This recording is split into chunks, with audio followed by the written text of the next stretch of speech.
From the field to the film room to the war room, we've got you covered every step of the way as the road to the draft starts right now on BGN Radio. Hello and welcome to another episode of the BGN Draft Show. I am your host, Shane Haff, and you can follow me on Twitter at ShaneHaffNFL. I'm joined today by my co-host and fellow draft enthusiast, Deibs. Give him a follow on Twitter at Mr. Crockpot. Be sure to check out his podcast, Party on Broad. Deibs, how are you doing today? I'm doing well, man. Let's talk about an excellent group, a quality group that has a lot of depth, a lot of guys that could be in midnight green in just a little under a month. So let's talk about it. All right. I'm also joined by my co-host on Chalk Talk, Mark Henry Jr. Give him a follow on Twitter at @MarkHenryJr_. And be sure to check out his Tough Cover radio show every Saturday. Mark, how are you doing? I'm doing great. It's WrestleMania week in Philadelphia, so that's where my focus is. But as soon as Sunday night ends, and hopefully Cody Rhodes finishes the story for my wrestling fans out there, right after that ends, there is nothing stopping me from focusing on the draft 24/7 until the draft, basically. WrestleMania is like, I got through March Madness. I'm about to get through WrestleMania, and then the draft is going to be the only thing at the front of my mind. But cornerbacks, if anyone's followed me on Twitter, they know how desperate I am for the Eagles to take one of these cornerbacks or safeties. I'm not going to be picky. I heard a rumor, Mark, somewhere that the Eagles haven't drafted a first-round cornerback since 2003. Is that right? Did I get your stat right? 2002. Shame. 2002. I mean, I didn't get it right. That's why I asked. Whoever must have been saying that stat must have been a pretty smart guy. But I think, there's probably more than likely that we won't see the Eagles take a corner in the first round if we use history as a guide. And it's probably more than likely we won't see them use it in the second round because they haven't taken a defensive back in the first two rounds since 2017.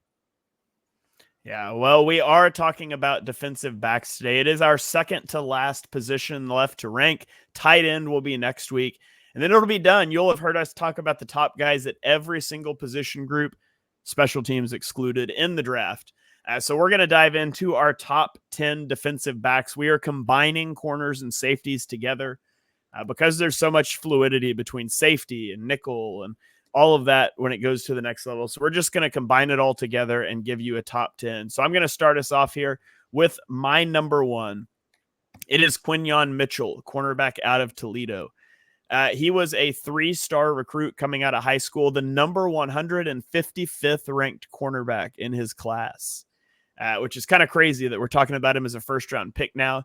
He is 6 foot, 195 pounds. He ran a 4.33 40. Has a 38-inch vertical, 34th percentile arm length, and 95th percentile hand size, which I always just think is interesting when you got short arms and huge hands or vice versa. But overall, he ended up with a 9.79 relative athletic score. He was second-team All-American in 2023. He led all FBS and forced incompletions over the last two seasons. He had the highest coverage grade per PFF in man coverage this year, the fourth highest in zone coverage, and the highest overall. He did not surrender a touchdown per PFF's charting in 2023. Now, when you talk about his strengths, he's got a well-built frame for a cornerback. Some of these guys we're going to talk about have good ball production, but they're small, or maybe they don't run very good. He's got a well-built frame. He's a good athlete. He's got good vision and anticipation in zone coverage. He reads out route concepts really well, and then he keys off the quarterback's eyes, and he goes and makes plays at the catch point. And he's fast. I talked about it. But it's not just track speed at the combine. He clocked 23.58 miles per hour on the GPS this season. So he's got a great top speed on the field. He accelerates quickly. He's got good agility, nimble feet. He shows physicality when he's tackling receivers out on the perimeter. He's got excellent click and close from off coverage. So I think he's a really good player. Now, obviously, he's coming from not playing the best competition, but he dominated the Senior Bowl. He had a really good showing at the combine. So I'm a little less concerned about that. However, I will say he's not as good of a tackler against running backs at times. When he's coming down to fit the run, he sort of just dips his head and dives at the legs instead of wrapping up. I thought he was slow to open his hips and run at times. And I think that stems from him being over aggressive and feeling like he has recovery speed if a receiver gets a step on him. He's also not real experienced in press coverage. So maybe you don't want to ask him to do that a lot early in his career. But overall, I've got a first-round grade on him. I think he is a scheme diverse boundary cornerback, but he is going to be better in off coverage. So that's my report on Quinnen Mitchell, who is my CB1 in the draft. What are your guys' thoughts on Mitchell? You guys don't have him 1, but I believe he was. I didn't look. I got to look again. Was 2 for you, Mark, and a little lower for Dibes? No, that opposite, I believe. Okay. I think he was 2 for Dibes, and he's lower for me. He's down there at number 4, so I'll chime in just on why I'm a bit lower. And if you look at the draft guide that we'll be putting out soon, that Shane does a great job on, I in terms of the overall ranks, Shane has Quinnen Mitchell number 10, Dibes has him number 9.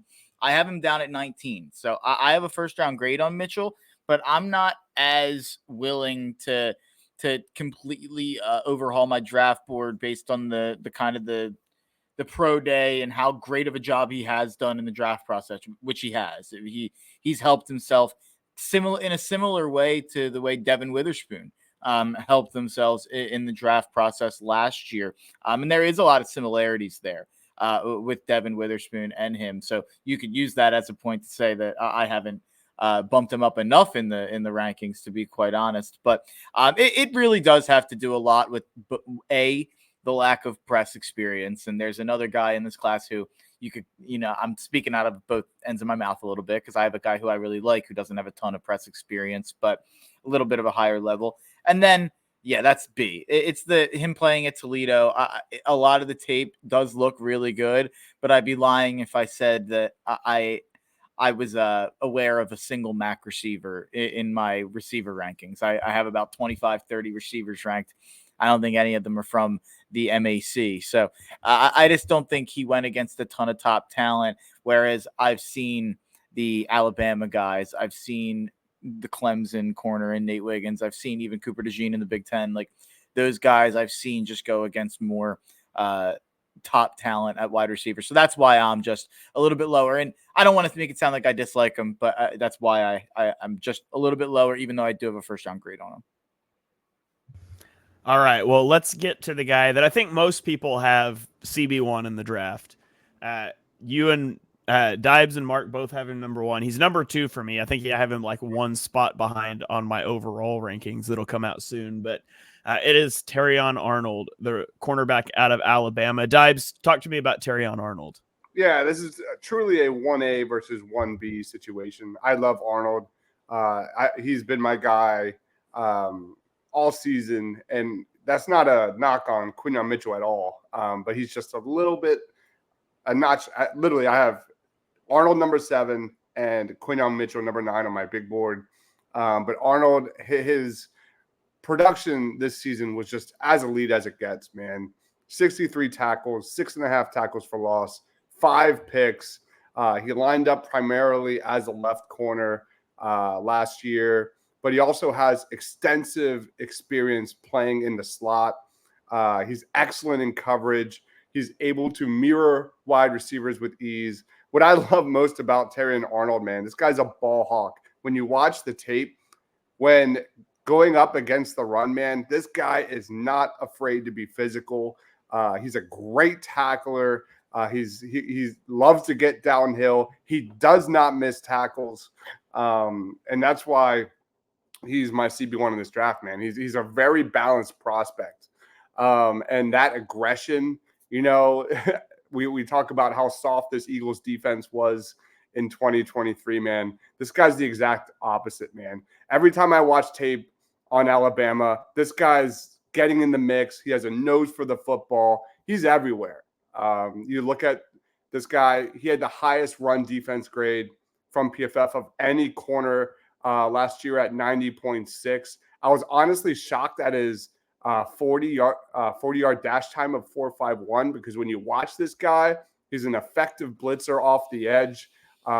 He's a guy that can cover a ton of ground in very little time. And when you talk about the negatives, this guy doesn't have many. He's very young. He's just 20 years old.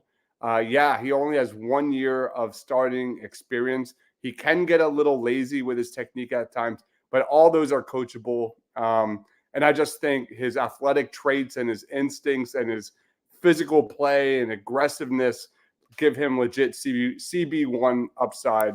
And he's a top 10 pick in my opinion. All right. Mark, I know Teran Arnold's kind of your guy too. So anything that you want to chip in there? Yeah, no, Dives did a great job there for sure. Teran Arnold is for sure CB1 for me. I have a little bit of a bigger gap between CB1 and CB2 than you guys would. And a lot of it is just he went against the Malik Neighbors and the Brian Thomases and those SEC receivers over the last couple of years. And one of the last chances you have at getting a legit Saban defensive back from Alabama, obviously with him retiring there. And Teran Arnold, the ball skills are just so elite. And Jalen Johnson is a guy I've heard him compared to a lot. I think that's a really good comp. Obviously, Jalen Johnson just got paid a ton in free agency for Chicago to stay there. And another guy I've seen him compared to is Darius Slay. He's a better tackler than Darius Slay ever was. So I really do think Teran Arnold it isn't bust proof, but I'd be really surprised if he isn't a good starter. Yeah, and I think both Arnold and Mitchell are just very balanced prospects. Like their size and their physical play, their abilities in coverage, their ability to stop the run. They're just very good cornerback prospects. Both. Yeah, I think Arnold is better in zone than he is in man. So like of course I have Mitchell at CB1, but again, I've got him really close. If you want to play a lot of man coverage, I would definitely prefer Mitchell. If you want to play a lot of zone coverage, I would still slightly prefer Mitchell, but I definitely see an argument for Arnold there. So to me, it could come down to preference and what you want to do schematically too as a team, because if you want to play a lot of man coverage, maybe you go a little bit more towards Mitchell. But yeah, I think Arnold is a great prospect as well. He's also played a little more in the slot than Mitchell has. If you want that versatility to play inside or out, Mitchell's always been a boundary guy. So interesting discussions there at the top of the CB board. I'm going to be really interested to see who comes off the board first in the draft, because I do very much think it's up in the air right now. And I do think Mitchell has the athleticism to play on the inside as well. I do think is that level of an athlete. They have like the same build, basically. Yeah, Arnold had a 9.43 relative athletic score. So very athletic guy, good build, all of that. So, okay, let's move on to our next guy here. This is number 2 for Mark. It's number 3 for Deibs and I. I really thought I was going to be the Cooper DeJean guy on this podcast, but I'm not, and it's Mark. So, Mark, talk to me about, I guess I've got to call him your guy now.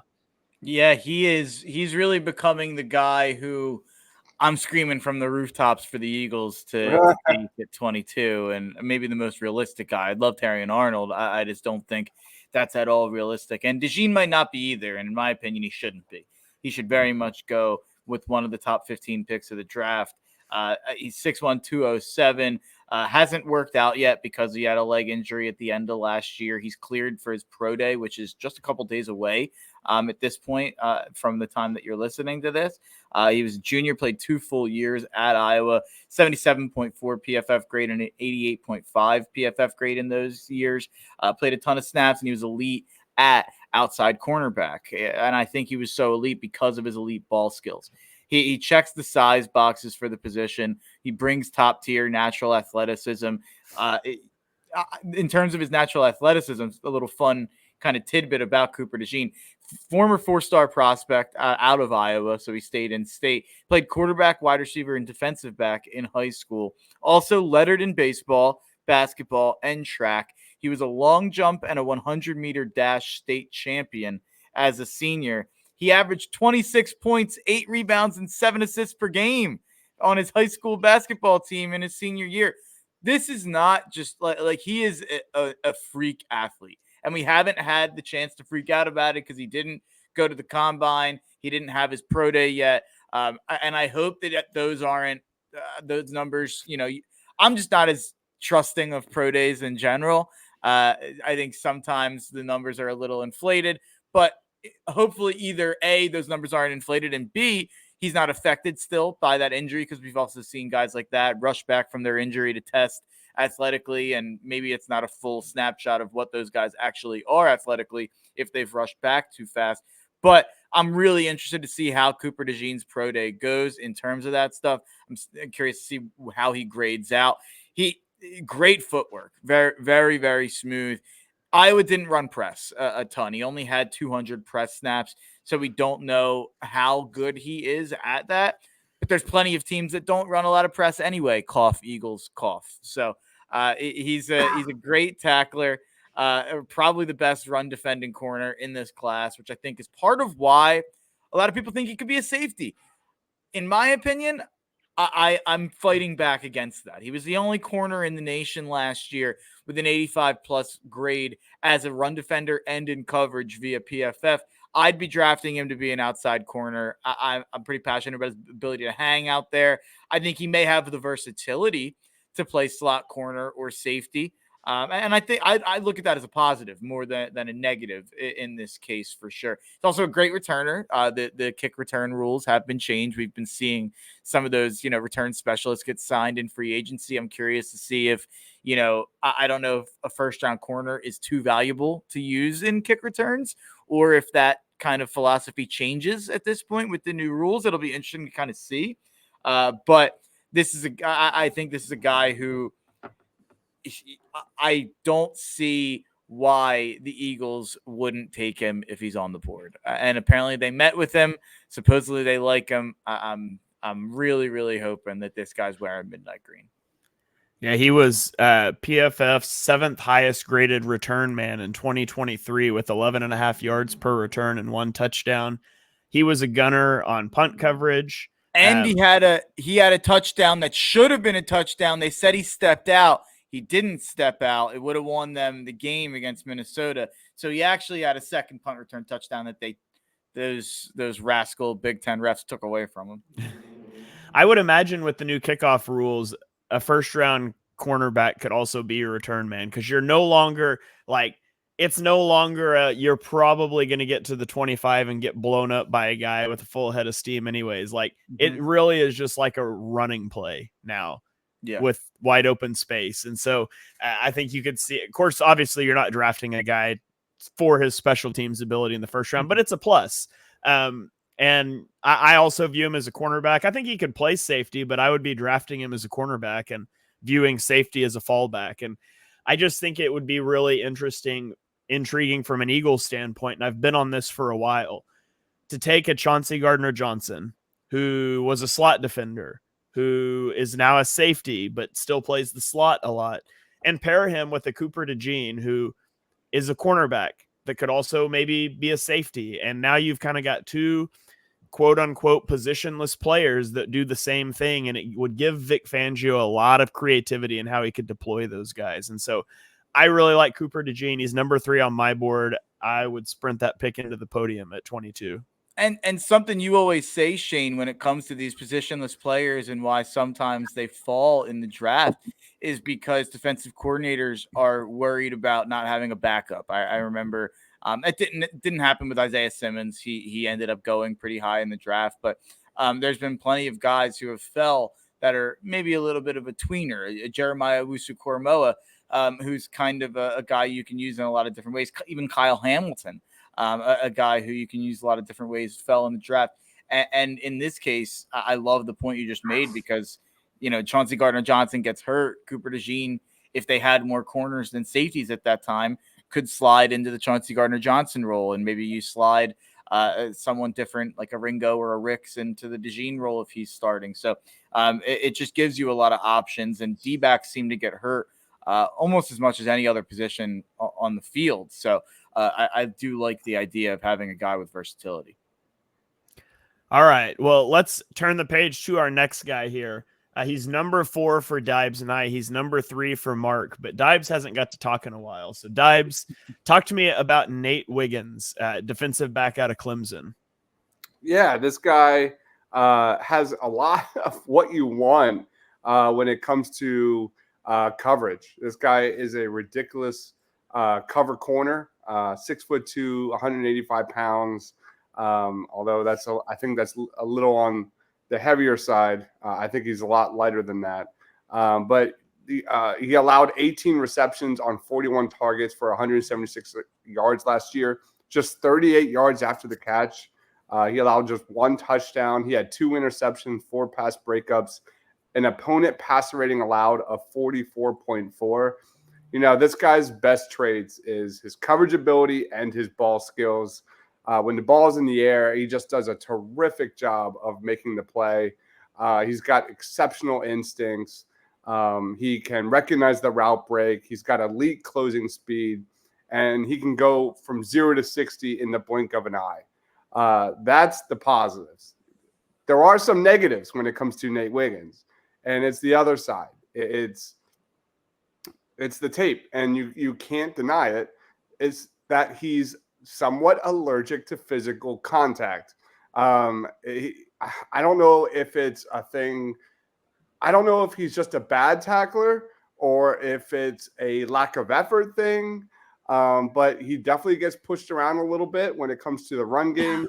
We've seen stronger wide receivers give him problems, especially in close quarters, especially on contested catches.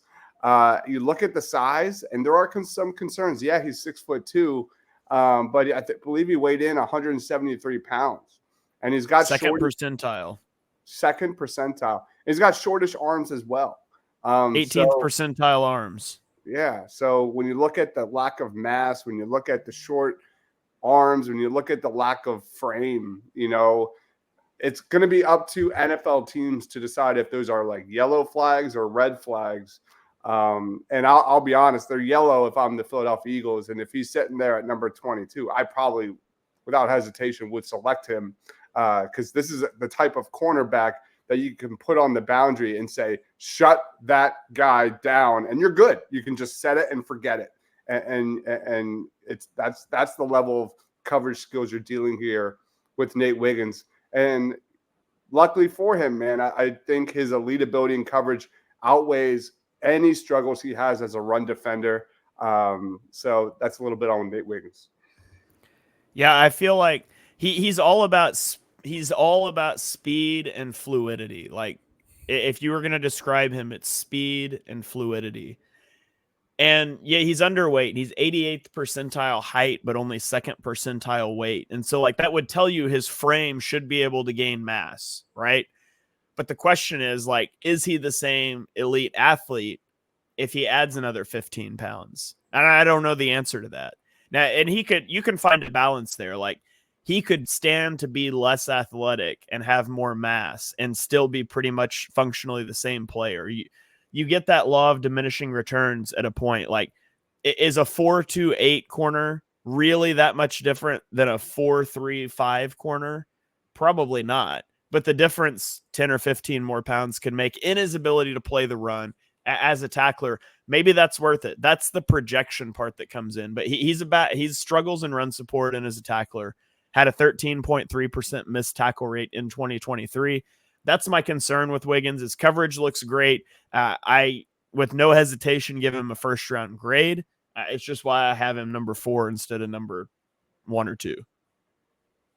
Yeah, the Wiggins, I mean, he's basically Emmanuel Forbes from last year, and Emmanuel Forbes didn't fare very well in his rookie year. I was higher on Forbes than you guys. We've definitely seen plenty of corners struggle early on and then turn it around. So I don't want to necessarily say Nate Wiggins can't, be that guy if Emmanuel Forbes was bad in just his rookie year. There's also a lot of AJ Terrell comps that you could make with Nate Wiggins as well. So I do like Nate Wiggins. He's definitely another guy I'd be really interested in with the Eagles. But watching some more tape the last couple of days, he's definitely a little grabbier than I remember watching throughout the season. And I think some of that in general, we talk about that a lot when we talk about D-backs, but some of that is the fact that it's just a 15-yard penalty in college. So they almost teach you to a little bit if you're going to get beat deep that you should go and do that. So I do like Wiggins. I think the frame I could support more weight. I think the arms, the length, it's going to help him at the next level. I think he's going to be better than Forbes was even early on. So I'm still pretty high on Wiggins. All right. Well, I don't know if you want to talk in terms of tiers, but that's kind of our first tier. And then there's like a one guy second tier that we're all the same on. And that is Kool-Aid McKinstry out of Alabama. He is CB5 for all of us. So Kool-Aid McKinstry, besides having an awesome nickname, he's a 5-star recruit.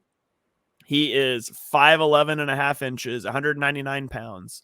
He's got long arms, small hands. It's like the inverse of Quinnen Mitchell. 70th percentile arm length, 8th percentile hand size. He only gave up 1 touchdown in 2023. He's just versatile, right? He can play man. He can play zone. He had the number 8 zone coverage grade this year on 265 zone coverage snaps. He had the number 49 man coverage grade on 117 coverage snaps. He had the number 13 overall coverage grade, number 7 overall CB grade from PFF. If you want to get away from PFF charting, you can just watch him and say he's got good lateral agility. I think he's got quick transitions in and out of his breaks, and he can attach to a receiver and press coverage and stay locked up with them. He can play from off coverage. He's a quick accelerator. He's good in run support. He keeps the edge. He's got great length that should allow him to be impactful at the catch point. Now, that hasn't always necessarily been the case, but he's got that length that you can work with. He also returned punts in 2022 and 2023. This is weird, and I can't tell you why, but he was great at it in 2022. He had almost 16 yards per return. It dropped to under 7 yards per return in 2023. He went from the 7th highest graded returner to the lowest, and I could not tell you why. But in 2022, he was a great punt returner. And so maybe that's something that you key in and you could work with as well. As for his weaknesses, he doesn't get his head around downfield at times, and I feel like he struggles to locate the ball when he does. I talked about him pressing, but sometimes he's not the most consistent landing that press before he opens up to run. Sometimes it feels like he just doesn't really want to press. He wants to just bail and run. And I think that could be because he's just got average makeup speed. He doesn't have the best long speed. He gets a little handsy at the top of his routes. And I really tried not to write that in every report this year, but I did put it in his. So I've got a first-round grade on him as well. I think he's a scheme-diverse boundary corner, but he's sort of a tier below those top 4 for me. Mark, any thoughts on Kool-Aid? I know he was your guy early in the year, and I think you faded off of him just a little bit. Yeah, there was some kind of spotty things that you mentioned there in some of the bigger games, and yeah, you kind of hit most of the spots there. I think he's part of the first tier, to be honest. I don't even know if he's too much of a tier behind for me. I don't think there's that much that separates for me. Wiggins, Mitchell, and McKinstry. I have Arnold kind of in his own tier. DeJean a little bit ahead of those guys, but probably in the same tier. And then those 3 guys kind of similar. And McKinstry, I always kind of with the Alabama defensive backs, I do kind of tend to give them a little bit of the benefit of the doubt because of the success that they've had in the NFL, and also because of the fact that he's played, like I said, with Arnold against the top talent. But there's a little bit more concerns with him against the top talent than there was with Arnold. Mm-hmm. All right. Dibs, anything you want to add? I'm just curious if we're nitpicking when it comes to Kool-Aid McKinstry. Like the amount of targets he faced between 23 and 2022 is just night and day. Like he barely saw. There were games when he saw 1 target a week, and next week 1 target.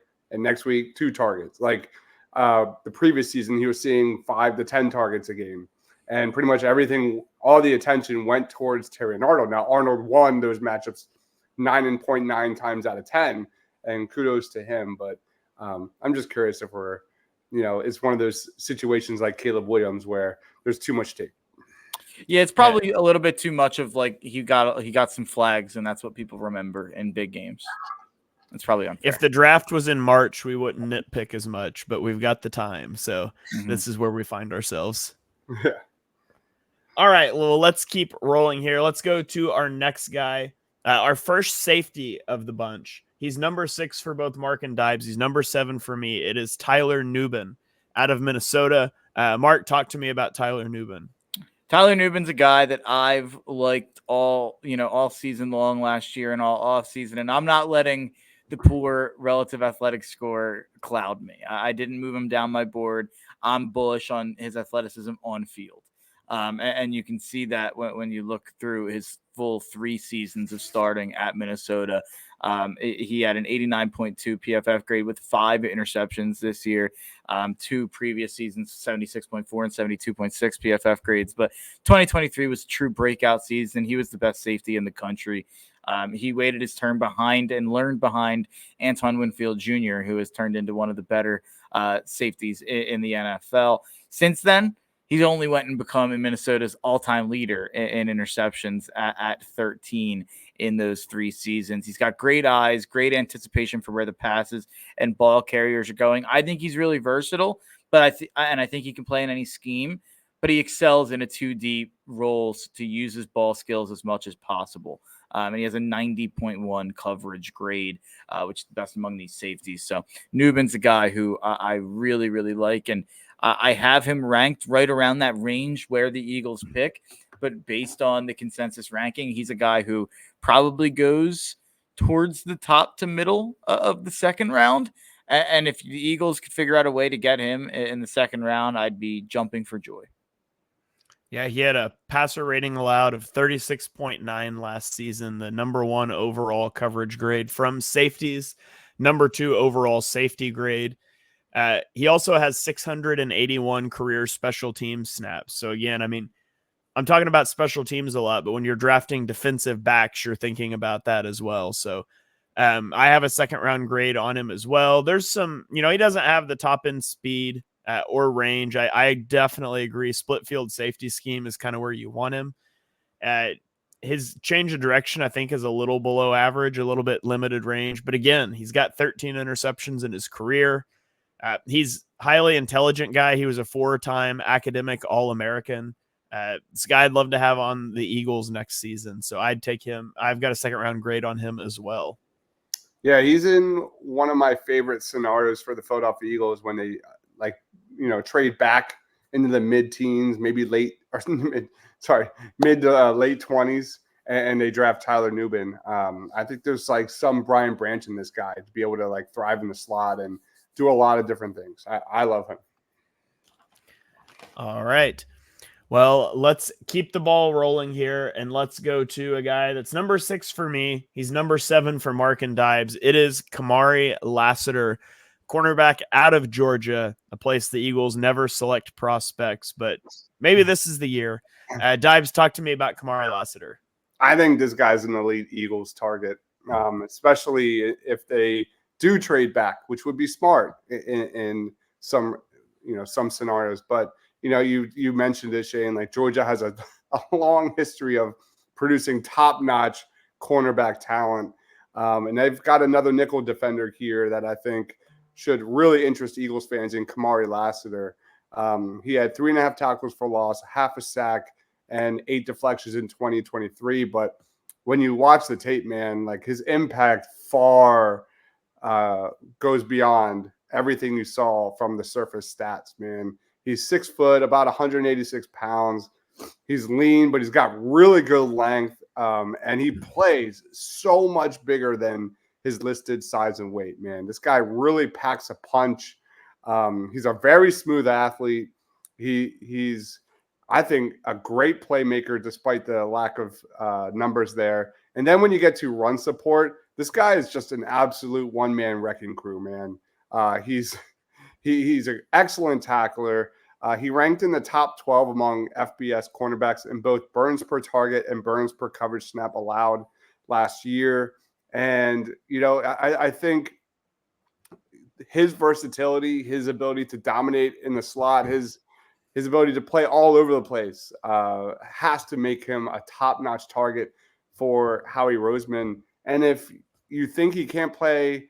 Just to go back on the slot, like when they matched up against Missouri, it was Kamari Lassiter who was assigned to take out Luther Burden.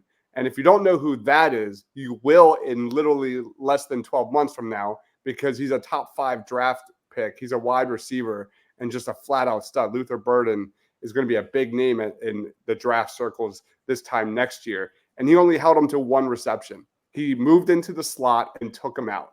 And that just speaks volumes on how dominant this guy can be. I thought he's been excellent throughout the draft cycle these last couple of months. So Kamari Lassiter is a guy kind of like Cooper DeJean in some respects that I think can give you just a lot of everything at a really high level. Yeah, he did not play in the slot very much. I think he could be a slot candidate in the NFL with his ability to play the run and with his agility. I mean, he's 93rd percentile on the 3-cone. He's a little undersized, underweight. I'm not saying he has to play inside, but I could see him sliding inside really easily with his run defending prowess at the next level too. Yeah, it's the weird thing about him is that just that 40 time is concerning a little bit there with Kamari Lassiter. It's not as concerning when I don't think he's going to be an outside corner, but the 4.64 with him being kind of a late riser and a late bloomer. I think that he's a dog though. I think he's an absolute dog. So definitely a guy I'd be interested in for the Eagles. My comp for him was Byron Murphy, who plays on Minnesota. He makes about like $10 million a year. All right. Well, let's go to the next guy. We're going to go to the Big 12, my home conference. Let's talk about TJ Tampa, the cornerback out of Iowa State. He's number 8 for me. He's number 9 for both of you guys. He was a 3-star recruit coming out. 6'1", 189 pounds, 75th percentile arm length. So he's got height. He's got length. Obviously, that's a good starting spot with the cornerback. He allowed 1 touchdown in 2023. I think he's got good burst. He's got fluid hips. He's in his best when he is pressing and then flipping his hips to run downfield in like a trail technique where he's got that safety help over the top. I think he's got really good ball skills. He plays the ball in the air with good tracking and timing. He is 98th percentile for forced incompletion rate in college. And so he does a really good job. Doesn't get a lot of interceptions, only 3, but he does a lot to break up passes and force incompletions. He can also deal with blocks in the open field in run defense. He's got the length for that. Now, he is a little inconsistent as a tackler. He's not always technically sound. Sometimes he drops that head or he dives for the legs. And so that's something that you want to clean up. He also takes unnecessary risks, both by going for big hits in the open field or by trying to make balls on play or make plays on balls where it's just not there instead of just tackling. I mean, he's the guy that on 3rd and 12 will try to knock down a slant route instead of just letting the guy catch it and tackle him 6 yards short of the sticks. And so there's some of that on film you would like to see cleaned up as well. He's too upright in his back pedal at times, so it can cause some issues in off-man coverage. But again, he really likes to press. So I've got a 2nd-round grade on Tampa. I think he is a great fit for a team that likes to run a lot of zone coverage and or likes to let their cornerbacks get up on the line and press. I think that would be a perfect fit for Tampa. Maybe we get TJ Tampa in a Tampa 2 scheme and the memes can abound. So that's my thoughts on TJ Tampa. Deibs, anything that you want to add in there? No, you nailed it. That was exactly what I was going to say about the whole press thing. I think you nailed it. All right. Yeah, TJ Tampa. My comp, I'll just throw my comp out there, and it's from Lance Zierlein, and it's like exact if you look at the RAS stuff. Rasul Douglas, very, very, very similar to Rasul Douglas. I loved Rasul Douglas. That makes sense. I can see a lot of that now. So, okay, let's keep it rolling here. And next, we're going to go to Kyrie Jackson. He is number 8 on Mark's big board. He is not in the top 10 for either Deibs or I. So, Mark, what are we missing here? I love Kyrie Jackson, 6'3.5", 194. And go through all the names we just mentioned. Did we mention anyone who's bigger than 6'1.5"? Because I don't think we have yet. I think everyone else has been below that. He's 2 inches taller than anyone I think we've discussed. He's a different type of corner in this year's class. And I'm actually surprised that his RAS wasn't higher. And then I went and looked. He's 7.98 now. When he first tested at the combine, it was 8.48. So it moved down that much just from the other corners testing this year, which shows how athletic this year is at the cornerback position. And we've talked about that, I feel like, at every position. But I get that a 4.5 is not on the faster end. His vertical didn't blow people away, but he's 6'3.5" with 32.75-inch arms. I just think that length is incredibly valuable. He's got the perfect frame. He's built to be an NFL outside cornerback. You can put him on an island, put him in press, man, zone. He started his college career at community college before transferring to Alabama. He was suspended after being named a starter for undisclosed reasons. That's a little bit of a weird thing. I know nothing ever really came out. I tried to dig to figure out what that was about, but he transferred to Oregon after 3 years at Alabama, and he had a fantastic season, and really the only year that he got a legitimate heaping of snaps, and it was a great year. Great ball skills, whether it's those 3 picks that he had or batting balls down. He's great at the catch point, walling his guy off. Definitely a little bit handsy, but he didn't really get dinged for it a lot. He's also a great tackler. Uses his size and arm length, 78-inch wingspan. He uses all of it. He didn't miss a single tackle in 2023. He's a pretty direct size comp with Tariq Woolen. He's just not as fast at all. So my comp for him is a slower Tariq Woolen. A slower Tariq Woolen. All right. I like it. Dibes, did you have anything you wanted to throw in on Jackson, even though he wasn't in your top 10? No, like Mark said, great measurables, great in coverage. I have him in that tier right outside of our top 10 with guys like Kamal Haddon and guys that we'll talk about during our honorable mentions. But there's a few guys that I like just a little bit more than him. All right. Well, let's go to your number 8, who is also not in the top 10 for Mark and I. He's number 11 for me. Let's talk Javon Bullard, safety out of Georgia. So talk to me about Bullard. So I have a type, I guess. This guy is awesome. He's been a force to be reckoned with the last 2 years. From that Georgia secondary, he earned defensive MVP in 2022 at the Peach Bowl and the national championship game. He was second team All SEC in 2023. He had 56 tackles, the third most on the team, with 2 picks and 5 pass breakups in 12 games last year. Last year was Javon Bullard's first year at safety after starting at the nickelback, after starting in the nickel or that star position for Georgia. He went from nickel to safety last year, and the fact that he showed that seamless transition, the fact that he can be efficient in both nickel and free safety at the highest level of college football just speaks volumes of what kind of prospect this is. He is instinctive with high football IQ. He has great ranging coverage. He's a great processor, very quick feet. He has excellent closing burst. He's a reliable tackler in space. This guy loves to fly downhill. He's not afraid of contact. And when you get to negatives about this guy, it's his size. His weakness is his size. And you look at the NFL when it comes to the safety position, who are, I think, probably more so trending towards bigger safeties, guys that kind of blur the lines of a safety and an off-ball linebacker, guys that can play a little bit closer to the line, help disguise different coverages.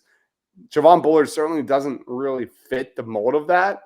He's definitely on the smallish side. He's 198 pounds, but he's got a dense build. Like, he's way bigger than that 180 it says. And he's probably maxed out in that area. But I think overall Bullard probably fits best as a free safety, nickel hybrid defender that I think, and big time leader on and off the field that a lot of, defensive coordinators will love. So love Javon Bullard, especially in that day 2 range for the Eagles. Yeah, I've got a 3rd round grade on Bullard, and I wrote down big nickel. I mean, he played the slot in 2022. He played safety in 2023. Overall in college, he's got 555 snaps in the slot, 362 at safety, and 132 in the box. So he's a guy I would love to be my big nickel, 3rd safety, put him in the slot, that sort of guy. I think he'd be a great pickup on mid to late day 2. Okay. You guys covered it. You guys nailed it. All right, we nailed it. So let's keep the show rolling here, and we're going to go to my number 9. And it's my turn to have a guy that nobody else has on their list, and it is Ennis Rickstraw Jr. So he's from Missouri, 3-star recruit. Well, he went to college at Missouri. I don't actually know where he's from. I phrased that weirdly, but he was a 3-star recruit. He's 5'11 and a half inches, 183 pounds, ran a 4.51 40-yard dash, 70th percentile arm length, 7.2 relative athletic score. So he's average size or average height, underweight, long arms, kind of average to slightly below average speed. But I do think he is a fluid mover. Like, he's got quick feet. I think he goes through his transitions quickly. He's really strong in zone coverage, where he does a good job of maintaining spacing.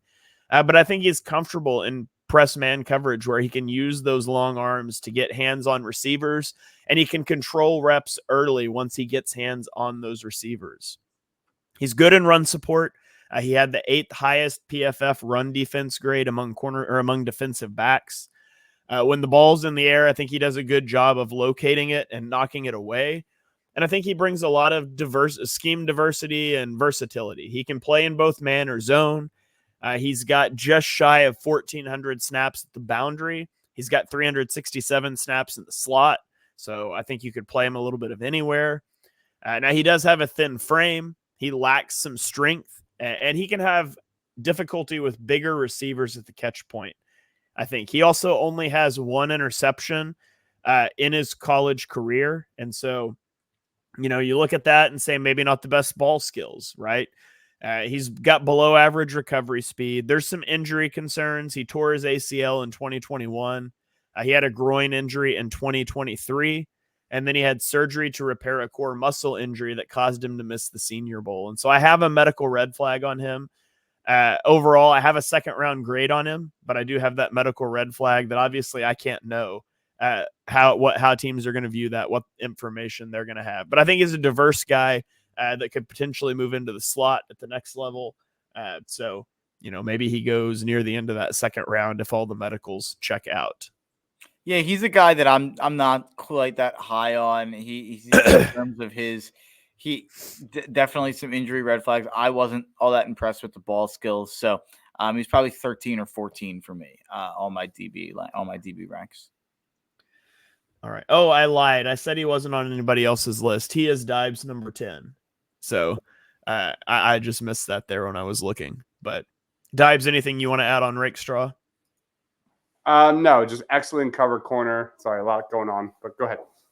Okay, you're good. So let's go on to, this is mine and Mark's number 10. It is Deib's number 11. It is Mike Sanderstill out of Michigan. Mark, talk to me about Sanderstill. He's not the type of guy that I would usually have on this list, but he's just so impressive despite the size. 5'9.5", 182, really, really small, obviously, but still, even with that size, an 8.48 relative athletic score, ran a 4.47, 40-inch vertical. And we'll get back to that in a second. 30.875-inch arms, had over an 80 PFF grade in both years. He had 6 picks in 2023. He played receiver in his first 3 years at Michigan before moving to defensive back full-time in 2022.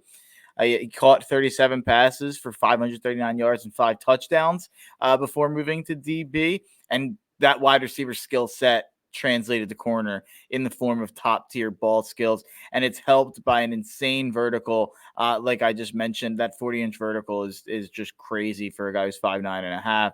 He's a physical tackler, really plays with a dog mentality. Some people think he could be a safety. I think he's a little undersized to move him to that position. I would draft him to be a slot cornerback. And my comp would be Kenny Moore from the Colts, who just got 3 years, $30 million in free agency. Yeah, he's a slot only guy for me. He's also a plus special teamer, almost 300 career snaps on special teams. The wide receiver skills you mentioned, 2 of those 6 interceptions he returned for touchdowns this year as well. I will say, I think he's got really good vision and instincts in the passing game, and that comes from his wide receiver background. Like, he just understands what the opposing wide receivers are trying to do.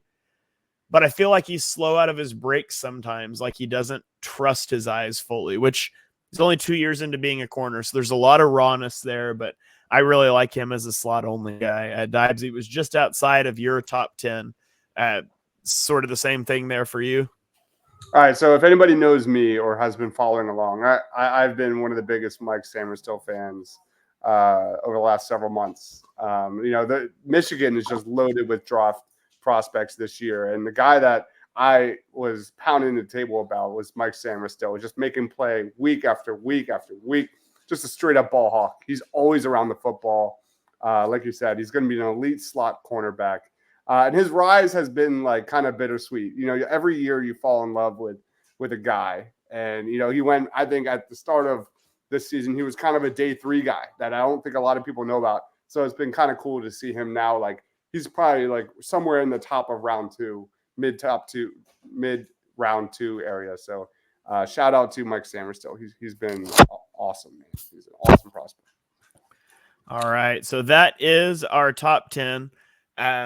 Now, obviously, there's a lot of defensive backs. There's always guys that just miss the cut for us, guys that are maybe honorable mentions, whether it's a guy that just barely missed a day 3 prospect that you really like. Deibs, do you have anybody that you want to give a shout out to before we get out of here? Did you want Max Melton? I wasn't sure. I will definitely talk about Max Melton, but you can talk about him first. Okay, because I mean, there's some slot corners that I really like, which is a big position of need. Like for me, I tried so hard to get Max Melton into my top 10 just so I could talk about him, and I just couldn't put him over Sainristil to get him in there. But I love Max Melton. But yeah, go ahead, talk about him. He's 11 for me too, by the way. Is he really? Yeah. He's definitely a guy that doesn't have enough buzz around his name. 5'11", 187 pounds, 32-inch arms. Just a physical freak, man. Some of the most explosive athleticism in this year's draft. 40.5-inch vert, 4.39 40, 11.4 on the broad jump. And he's just got a lot of versatility. But I think his bread and butter is going to be in that slot area. He's got a lot of length. He looks really fast on tape. I do think he's got some inside-outside upside, but I like at least year 1, he's going to be in the slot, and he does tend to rely on his physical attributes sometimes, but all those can be coached up, and I think Melton has a ton of upside. And if you're looking for a slot cornerback, I made a video on my favorite slot corners, and this guy was at the top of the list. So Max Melton's a name to know. Yeah, I love Max Melton. I've been pumping this guy up. 9.58 relative athletic score. He was a sub 4.40.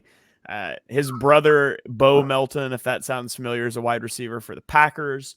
Both of his parents played sports at Rutgers. His dad played football. His mom played basketball. He's got a lot of versatility, I think. He's got average size, but great length and athleticism.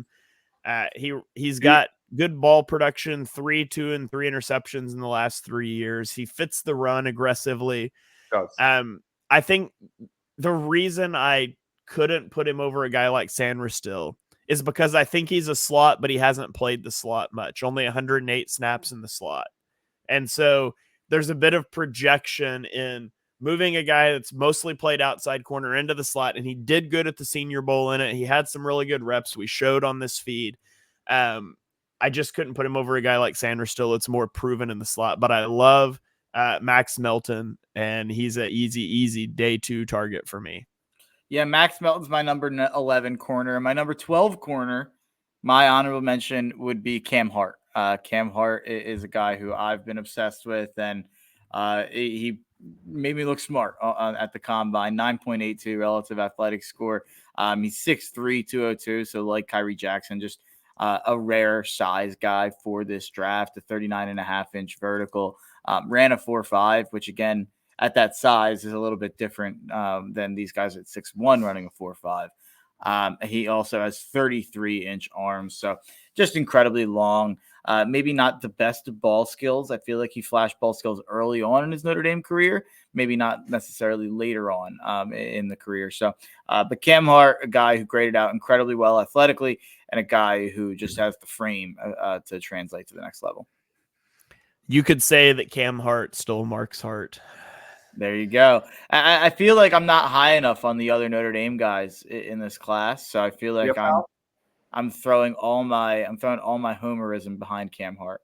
You think Marist Leofau is a day 2 pick? No, probably maybe fringe. Like I'll have him outside my top 100. I want to throw out a name also. More Georgia football. Tyke Smith, another slot guy, another guy that undersized but just a ball hawk. Keep an eye out for Tyke Smith. In that like round 3, round 4 area. All right. Well, there you have it. Our top 10, again, from 1 to 10. I went Quinnen Mitchell, Teran Arnold, Cooper DeJean, Nate Wiggins, Kool-Aid McKinstry, Kamari Lassiter, Tyler Nubin, TJ Tampa, Ennis Rakestraw Jr., and Mike Sanderstill.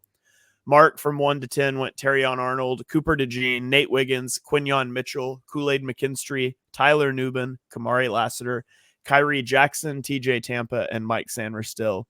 And then Deibs 1 to 10 went Teran Arnold, Quinnen Mitchell, Cooper DeJean, Nate Wiggins, Kool-Aid McKinstry, Tyler Nubin, Kamari Lassiter, Javon Bullard, TJ Tampa, and Ennis Rakestraw. I realize now that the reason I missed Ennis Rakestraw on your list is because I didn't put the junior after his name. And that's what I was looking for when I was skimming through. But there you have it, our top 10. I'm also realizing as I read those off that last year when we did these podcasts, we went from like 10 to 1 to keep that suspense about who was number 1. And I'm realizing now that we have one episode left ranking position groups that I didn't do that this year. So maybe next year we'll bring the suspense back. We'll make BGN draft show suspenseful again. But that's going to do it for this episode. Thank you guys for joining us for this episode of the BGN draft show. If you enjoyed the show, if you've been tracking along with us throughout all of our position rankings, or even all the way back to week 0 of the college football season this year, we really appreciate you guys. Thank you for listening. Click that subscribe button so you get all the other shows on the BGN feed, and so you never miss one of our draft shows. You can check us all out on Twitter. I'm at Shane Haff NFL. Deibs is at Mr. Crockpot, and Mark is at Mark Henry Jr. We will catch you guys next week for the final position ranking episode of this year of the BGN Draft Show when we rank tight end prospects. We'll catch you guys then.